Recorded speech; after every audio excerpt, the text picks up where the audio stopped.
Our non-stop coverage continues. In the second largest phase of the ongoing polls, the fate of over 2,000 candidates will be sealed today. Javed Ansari is also joining me here in the studio. We're going to look at each state, at each seat that is going to the polls. The heavyweights in this phase include Salman Khurshid, Mulayam Singh Yadav, Sushma Swaraj. Remember, as far as this particular phase is concerned, the entire state of Tamil Nadu, 39 seats and 1 seat of Puducherry, which is a union territory, goes to the polls. T.S. Sudhir, Editor South, is joining us from Election Centre South. Sudhir, over to you. Thanks a lot, Maruk. It has been a super start to the elections here in Tamil Nadu, with superstar Rajinikanth among the first to cast his vote in Chennai at the Stella Maris College. So in that sense, it has been a first day, first show for many of those who are waiting there at that polling station. But let's first look at what are the factors, what are the main issues, what are the factors here in these elections in Tamil Nadu.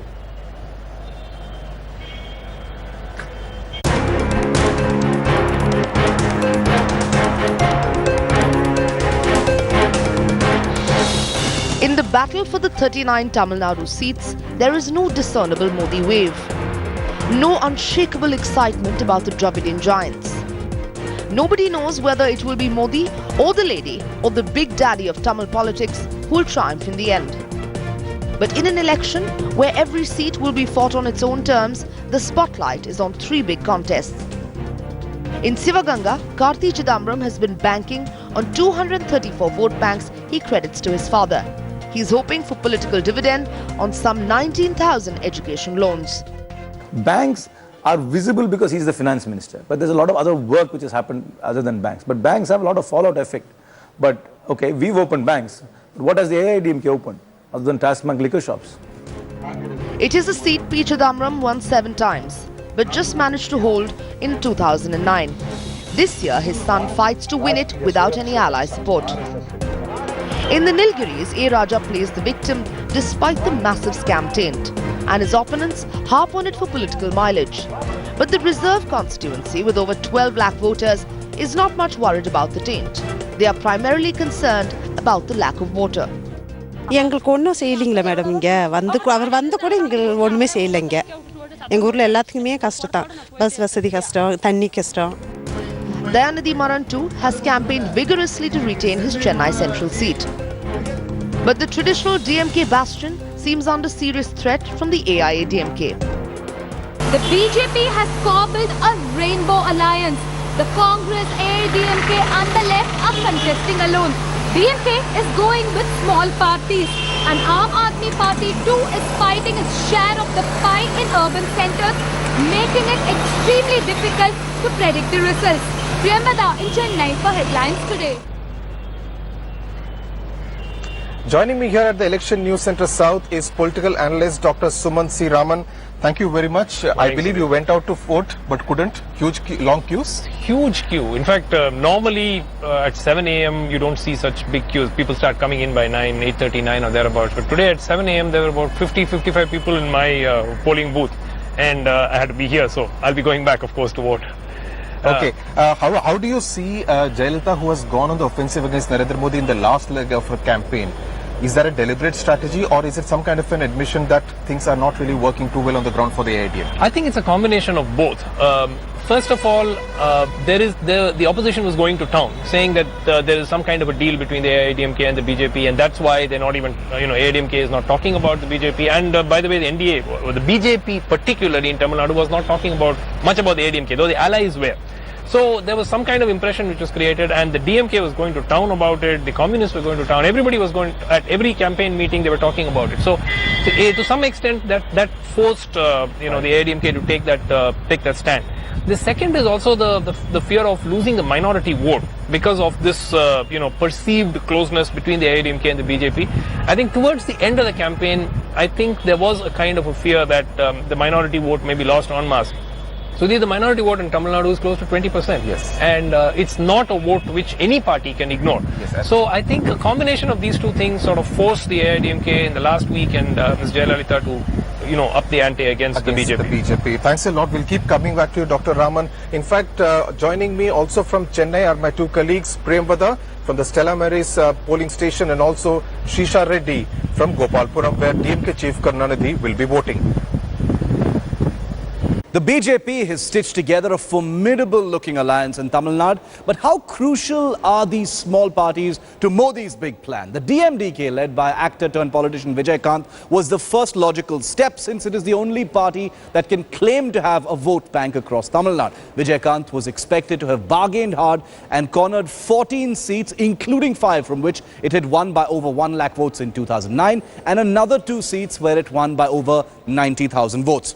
The Pattali Makkal Kachi, the PMK, was one of the more difficult pieces in the jigsaw, considering the BJP had to accommodate the interests between the DMDK and the PMK for the same piece of the communal vote share in the same region of influence. Though a compromise was reached, the rivalry is expected to continue. The PMK represents the Vaniyars, a community that accounts for over 12% of the vote share, a crucial vote bank for the Bharatiya Janata Party.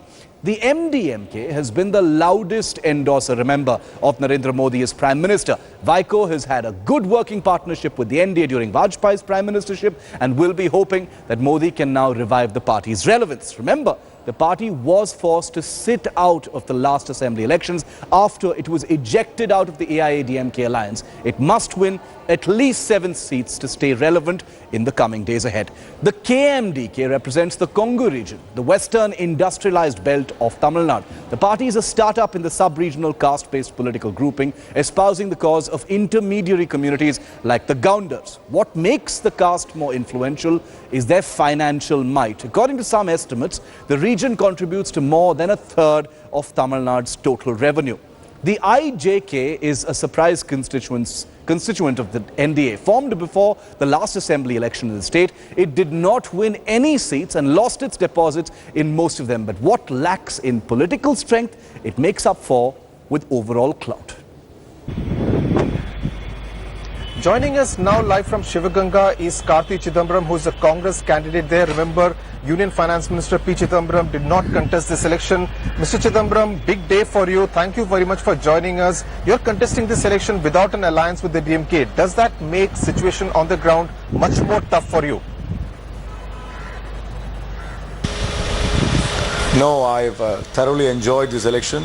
It's been exhilarating to contest purely on the Congress ticket without any Dravidian ally, and I hope this is the trend which we will follow in the elections to come in the future as well. It's been most exciting for me personally. Your father's decision not to quit, Mr. Chidambaram, was interpreted as a loss of confidence in the Congress ability to win. Would you say in hindsight that Mr. P. Chidambaram perhaps made you the sacrificial lamb, threw you into the water and asked you to swim on your own?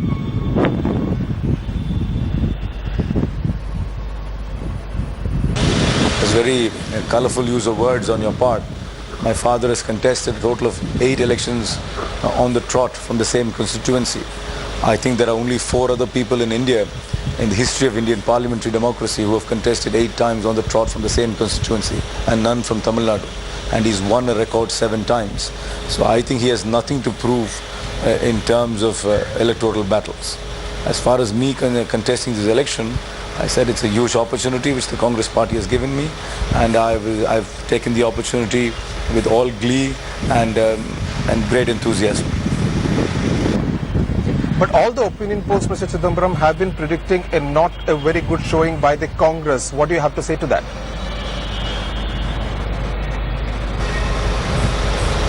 If you're going to take all opinion polls and armchair pundits' views, why bother about going through an election? The election is the will of the people. The people will vote and they will be counted on 16th of May, and that's what will count. All these other assumptions are irrelevant. When I came to Tamil Nadu, a lot of people talking about the Modi wave. Even in Shivaganga, where I was touring, a lot of people, including your rival candidate H. Raja of the BJP, talking of a Modi wave. Did you feel the Modi wave anywhere? No, everything is fair in love and war, and this is an electoral war battle, if you might care to call it. But the only thing we've been recounting is the false facts which are perpetuated by the supposed chief, the prime ministerial candidate of the BJP, and also recounting the gory past of his regime in Gujarat, where 2,000 innocent people were massacred under his watch. And we've been recounting that to the minorities, particularly to the minorities in my constituency. Right, Mr. Karthi Chidambaram, all the best to you. It's a big day for you today. We wish you all the best. Thank you very much for joining us on Headlines today. We can now go across to my colleagues Priyamvada and Srisha Reddy. Priyamvada, Karthi Chidambaram, they are sounding very, very confident. Do you sense that the Congress is perhaps not looking at even retaining of half the number of the seats that it won in 2009? What do you see is going to be the Congress roadmap ahead like? Well, at least in Tamil Nadu, as such, Congress has hardly 4 to 5% of vote share, and they were always relying on the strength of the Dravidian parties. That's what we have seen all these years. But this time, probably after a long, long time, they are going to be contesting alone. They're going to be contesting alone, and it is no way going to help them. We can see that strong anti-incumbency, and also the Lankan issue, the Tamils issue that has been really the talking point here. Every political party have taken on that issue. That's the reason why we saw so many leaders shying away. Even they didn't do aggressive campaigns. Not many big leaders did aggressive campaigns. We saw some of the candidates like in Karur and other places where the candidate was all alone campaigning without even supporters. Right. So even the cadres are not very demoralized. So there is not so much of enthusiasm in the Congress camp. That talks a lot about what it might look on May 16th here in Tamil Nadu. Absolutely. Absolutely. Srisha Reddy, if I may come to you, you are at this polling booth where DMK Chief Karnanidhi will come to cast his vote. Some malfunctioning issue there. Has that been completely sorted out? What is the situation like there at that booth now? Well, that's right, Sudhir. There was a malfunction at this particular polling booth where Karnanidhi and DMK Treasurer MK Stalin would cast their vote usually. But after a delay of 40 minutes, they had rectified the error. And of course, it's been replaced. The EVM machine has been replaced right now. And Karnanidhi is expected any time between 9 and 9:30 to cast his vote along with his son. Right. Okay. Before I take a break, I just want to get a quick word in from Priyamvada. You had a first day, first show kind of an effect, Priyamvada, with Rajnikant coming in to vote early. Just briefly describe to us what was the mood like among the other voters when they saw Rajnikant walking in at 7 o'clock? So the Rajnikant was the first voter, leave alone the media, nobody was prepared, not even the security personnel were prepared, but we did know that his assistant had just come and everybody thought it was just a recce, he's just coming in to check everything is in place, and suddenly a man walks in like always casually clad in a very normal shirt and a pant, and nobody could recognize him, and he walked past, and that's when we caught him and took the bite. He said basically he's happy to vote and he urged people to vote. When he asked whom he's going to vote, he said, I cannot say that. Remember, in 2011, literally everyone, the ADM machine where he pressed the button, people caught the symbol on which he pressed the button. So he didn't want that to happen this time, and that's why he was very guarded and careful. Absolutely.